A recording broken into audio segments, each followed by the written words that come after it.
Bonjour à tous, j'espère que vous avez passé un très bon week-end. Et pour commencer la semaine, je voudrais partager avec vous une histoire, celle de la tsunamite en fait. Est-ce que, pour commencer, vous pouvez d'abord vous dire à vous-même que tout va bien? Je sais que le lundi, c'est un jour assez critique et quand on commence, généralement quand on va au boulot, ça commence toujours par comment tu vas? Comme un lundi. Mais essayons de changer ça et de dire que tout va bien. Pourquoi tout va bien? On va le découvrir ensemble avec l'histoire de la tsunamite. Vous pouvez trouver l'histoire de la tsunamite dans le deuxième livre des rois, au chapitre 4, à partir du verset 8. Qu'est-ce qui se passe avec cette dame? La Bible nous dit que c'est une femme de haute condition. Donc ça veut dire que c'est une femme riche en fait. Et cette femme qui est riche voit l'homme de Dieu qui passe et elle l'invite à manger chez elle. Elle insiste pour qu'il puisse, chaque fois qu'il passe à Sunem, qu'il puisse venir manger chez elle. Après avoir fait cela, elle parle avec son mari et elle dit à son mari que certainement cet homme est un homme de Dieu. Faisons-lui une chambre à part pour qu'il se repose lorsqu'il passe dans la ville de Sunem. Et c'est ce qu'ils ont fait. Quand ils ont fait cela, Élisée avait donc l'habitude, chaque fois qu'il était dans cette ville, de pouvoir se rendre chez ce couple et d'y résider. C'est là où il avait une chambre, elle avait placé certains éléments dans la chambre, on verra ça une autre fois, ce n'est pas le sujet du jour, mais il avait cette chambre-là et à un moment, il s'est rendu compte qu'il fallait qu'il fasse quelque chose pour cette femme, parce que depuis qu'elle l'avait invité à manger, et qu'elle lui avait fait cette chambre-là, elle n'avait rien demandé en retour. Alors Élisée appelle son serviteur Géasi et lui demande de faire venir cette femme. Et il pose la question à la femme pour savoir qu'est-ce qu'elle voulait. Est-ce qu'elle voulait qu'Élisée parle pour elle au roi? Est-ce qu'elle voulait qu'il parle au chef de l'armée? Mais elle a encore eu une réponse qui était assez étonnante. Elle a juste dit, je vis au milieu de mon peuple et je suis bien. Donc c'est un peu comme ça que commence un peu l'histoire de la tsunamite. Avant d'aller plus loin dans cette histoire, il y a quelques points qui sont déjà intéressants et qu'on peut relever. C'est que la tsunamite était une femme de haute condition, donc une femme riche, mais elle s'est intéressée à l'homme de Dieu pour pouvoir lui faire une chambre haute, mais d'abord l'inviter à manger. Je voudrais qu'on puisse prendre ensemble un verset pour un peu analyser ce comportement qu'elle a eu. C'est le verset de 1 Timothée au chapitre 6, les versets 17 à 19. C'est Paul qui exhorte Timothée en lui disant « Aux riches de ce monde, ordonne de ne pas être orgueilleux et de ne pas mettre leur espérance dans des richesses incertaines, excusez-moi, mais dans le Dieu vivant qui nous donne tout avec abondance pour que nous en jouissons. Ordonne-leur de faire le bien, d'être riches en bonnes œuvres, de se montrer généreux, prêts à partager. » Vous voyez que déjà, quand on lit ce premier verset, ce qu'elle a fait, c'était un peu un conseil qu'on donnait aux personnes qui étaient riches, de ne pas s'enorgueillir. On connaît aussi une autre histoire qui est celle de l'homme riche et de Lazare, et on connaît aussi son sort lorsqu'il ne s'est pas occupé de Lazare. Donc elle n'a pas cette même attitude, elle est riche en bonnes œuvres. Il y a un deuxième verset que je voudrais qu'on lise pour toujours la condition de la femme et ce qu'elle a fait. Ça se trouve dans Hébreux chapitre 13 au verset 2. N'oublie pas l'hospitalité, car en l'exerçant, certains ont sans le savoir logé des anges. C'est toujours faire preuve de charité envers, c'est pas seulement envers un homme de Dieu, mais c'est envers toute personne qui nous entoure. Mais là spécialement, elle a voulu faire preuve de bonté envers l'homme de Dieu. Et il y a un troisième verset, toujours pour que nous puissions comprendre quelle a été l'attitude de cette femme. Ça se trouve dans Matthieu au chapitre 10, les versets 40 et 42.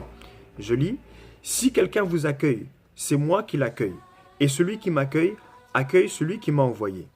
Celui qui accueille un prophète en qualité de prophète recevra une récompense de prophète, et celui qui accueille un juste en qualité de juste recevra une récompense de juste. » Nous voyons déjà dans ces trois versets que l'attitude de la femme, de la tsunamite, était une attitude qui était imprégnée des commandements et des recommandations que Dieu avait faites à son peuple pour qu'il puisse y avoir un soutien, un peu un soutien solidaire, un peu un service social, si on peut le dire aussi, au milieu du peuple de Dieu.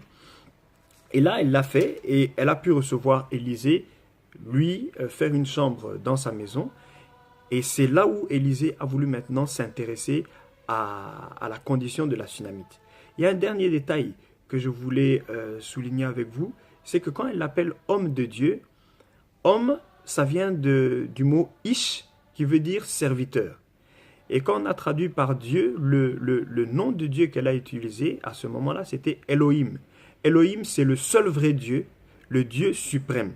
Donc, si on remet un peu ça dans le contexte, à ce moment-là, le pays d'Israël a été divisé en deux. Il y a le royaume du Nord, qui reste le royaume d'Israël, et le royaume du Sud, le royaume de Juda. Ça se passe dans le royaume du Nord. Et il y a à ce moment-là une très forte apostasie qui règne dans le royaume du Nord. Mais cette femme a quand même pu reconnaître que c'est un serviteur du seul vrai Dieu.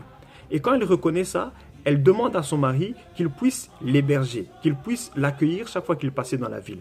C'est un comportement déjà qui est en marge du comportement des gens qui étaient ses contemporains. C'est ça aussi qui fait que Élisée est très intéressé par le caractère et le comportement de cette femme et qu'il a envie de faire quelque chose. Vous voyez aussi qu'on a dit dans le verset de Matthieu que celui qui accueille le prophète recevra une récompense de prophète.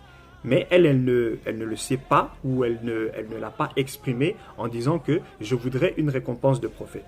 Et quand Élisée lui pose la question « Qu'est-ce que tu veux ?», elle répondra juste « Je vis en paix au milieu de mon peuple ». Elle n'a pas exprimé un désir qui était là. Qu'est-ce qui se passe avec Élisée à ce moment-là? C'est que comme il a vraiment envie de faire quelque chose pour cette femme.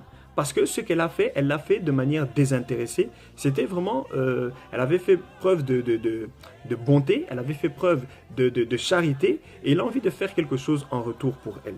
Quand il parle avec son serviteur Géasi, Géasi fait remarquer quelque chose à Élisée. Il lui dit, cette femme n'a pas d'enfant et son mari est déjà vieux.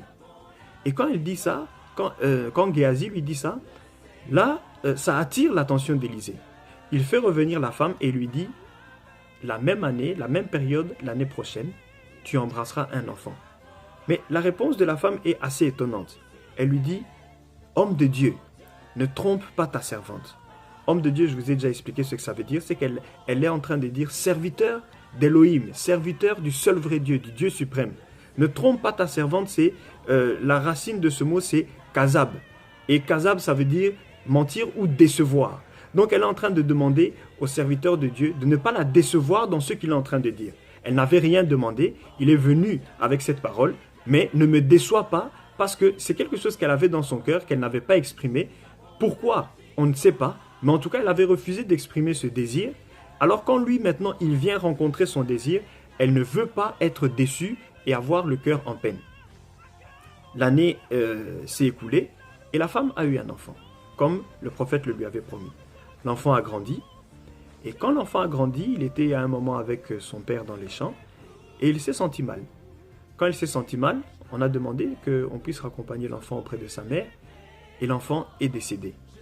Le comportement de la Sunamite est très perturbant, parce qu'elle n'a pas crié, elle n'a pas pleuré, du moins la Bible ne nous dit pas qu'elle a eu un comportement pareil. Tout ce qu'elle a fait, c'est prendre son enfant, aller le mettre dans la chambre du prophète, fermer la porte et puis demander à son mari de lui donner de quoi pouvoir aller voir l'homme de Dieu. C'était une période qui était inhabituelle parce qu'on allait voir l'homme de Dieu pour les fêtes, pour les offrandes ou pour les sabbats. Mais comme ça, d'un coup, elle veut y aller. Et la réponse qu'elle donne à son mari, c'est « tout va bien », alors que son enfant vient de mourir.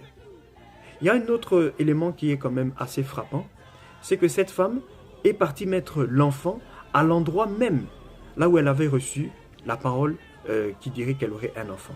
Elle est retournée à l'endroit où elle avait eu cette parole et elle a déposé cet enfant à cet endroit-là. Son mari a mis un serviteur à sa disposition et ils se sont mis en route. Elle demande à son serviteur de ne pas s'arrêter sauf sur son ordre et d'aller jusqu'à ce qu'elle jusqu'à ce qu'elle le lui dise, de pouvoir aller au mont Carmel. Quand elle était à proximité du mont Carmel, Élisée la voit arriver et il dit à son serviteur Géasi, va à la rencontre de la Sunamite parce que elle vient me voir, mais ce n'était pas prévu. Il va à la rencontre de la Sunamite et quand il la croise, il lui pose la question, est-ce que ça va? Et elle répond encore, tout va bien. Elle dépasse Géasi et elle va jusque là où se trouvait l'homme de Dieu. Et juste quand elle arrive devant Élisée, elle s'attache à ses pieds et puis elle lui dit, « Pourquoi tu m'as trompé? Je t'avais dit de ne pas tromper ta servante. » Et Géasi, on ne touche pas l'homme de Dieu comme ça. Et souvent même on pourrait se dire, mais on ne peut pas s'approcher du pasteur, on ne peut pas s'approcher du prophète ou quel que soit le titre qu'on donne. Et on voudrait reculer cette personne. Mais là, Élisée lui dit, non, laisse. Parce que elle a un problème, mais Dieu ne me l'a pas révélé. Et elle explique à Élisée quel est son problème. Son enfant est mort. À ce moment-là, Élisée dit à son serviteur, prends le bâton, cours, va le mettre sur l'enfant, et puis reviens me dire ce qui se passe. Mais la femme a encore un comportement qui est assez étonnant. Elle va répondre à Élisée pour lui dire que, en tout cas, je suis avec toi, on va aller jusque là-bas. Je paraphrase un peu, mais c'est ce qu'elle a voulu lui dire. Elle lui a dit, tu peux envoyer ton serviteur, mais je n'ai pas entendu cette parole de la bouche de ton serviteur. C'est toi qui as parlé. Mon enfant est mort, viens s'il te plaît pour voir le cas de mon enfant. Ils se mettent en route et Géasi les devance. Quand Géasi va, il met le bâton sur l'enfant, il n'y a rien qui se passe. Comme il n'y a rien qui se passe, il revient vers son maître et il lui fait signe qu'il n'y a rien qui s'est passé. Élisée part, il s'enferme dans la chambre avec l'enfant, il prie le Seigneur. Quand il prie, l'enfant revient à la vie, il demande à Géasi d'aller déposer l'enfant à sa mère. Elle est dans la joie, elle rend grâce à Dieu et on pourrait croire que c'est la fin de l'histoire, tout va bien et elle a récupéré son enfant. Il y a quelque chose qui se passe après et qui montre la profondeur de la foi de la Sunamite. Tout d'abord, il y a un événement encore qui va arriver, c'est une famine en Israël. Et à ce moment-là, Élisée va dire à la Sunamite, s'il te plaît, il va y avoir une famine pendant 7 ans. Donc, il faut que tu puisses partir du pays, tu reviendras plus tard. À ce moment-là, la Sunamite va dans le pays des Philistins et elle va y rester pendant un certain nombre d'années, 7 ans exactement, et puis revenir. Lorsqu'elle revient dans son pays, il y a maintenant, elle a besoin de récupérer ses biens et de récupérer ses champs. Et elle va voir le roi pour lui demander de lui faire grâce et qu'elle puisse récupérer ce qui lui appartient. Il y a eu certains événements qui se sont passés avec Élisée et son serviteur Géasi.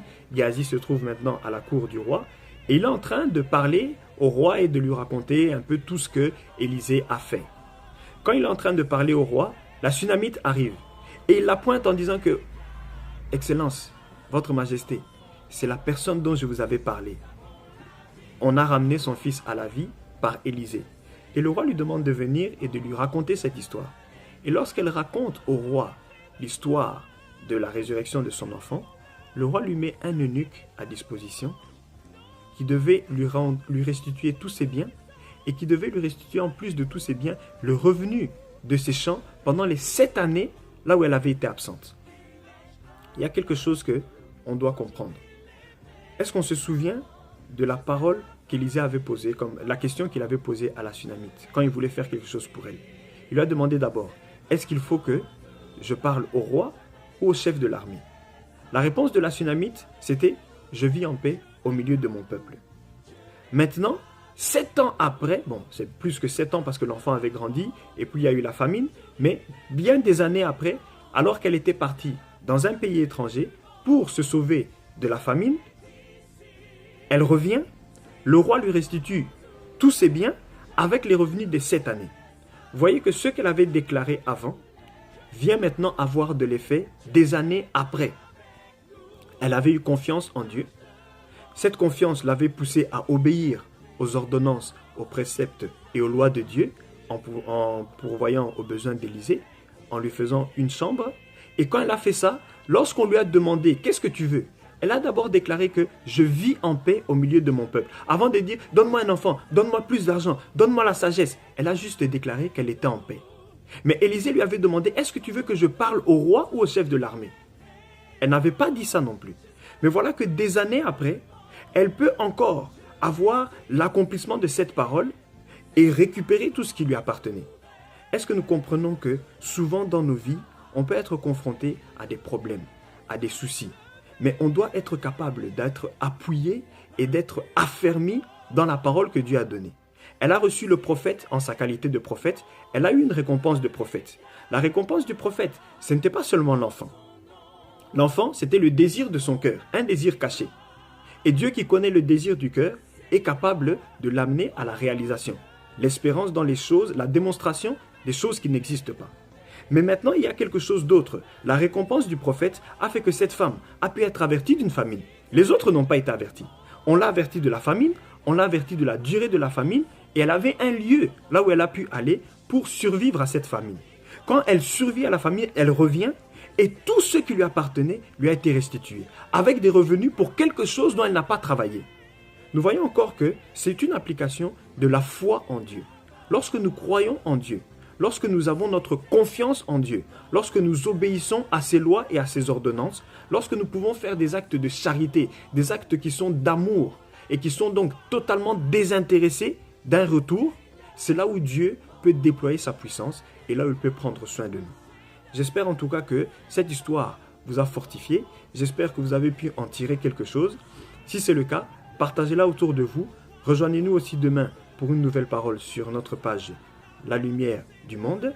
Et en tout cas, s'il vous plaît, gardez dans vos cœurs que, quoi qu'il arrive, si j'ai mis ma foi en Dieu, c'est-à-dire si j'ai confiance et si j'obéis, tout va bien. Que le Seigneur vous bénisse. À très bientôt.